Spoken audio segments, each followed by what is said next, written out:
ഞാൻ സിനിമയിൽ അങ്ങനത്തെ ആളെ കണ്ടിട്ടില്ല.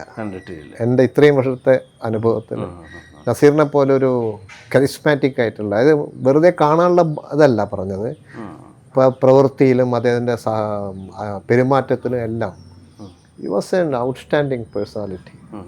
എനിക്ക് യാതൊരു മടിയില്ലത് പറയാൻ, ഞാൻ അനുഭവത്തിൽ നിന്നാണ് പറയുന്നത്. ഞാൻ ആദ്യം എടുത്ത ഷോട്ട് നസീറിൻ്റെ ഒരു ക്ലോസ് ആണ്.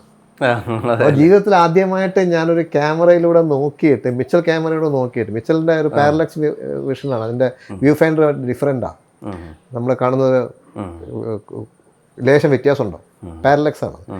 അപ്പോൾ ആദ്യത്തെ ഷോട്ട് ഞാൻ എടുത്തത് നസീറിൻ്റെ ഒരു ക്ലോസ് ആണ്. നസീർ അറിയാതെ, നസീർ വളരെ സന്തോഷത്തോടെ എനിക്ക്. പിന്നെ ഒരു വൈഡ് എടുത്തത്.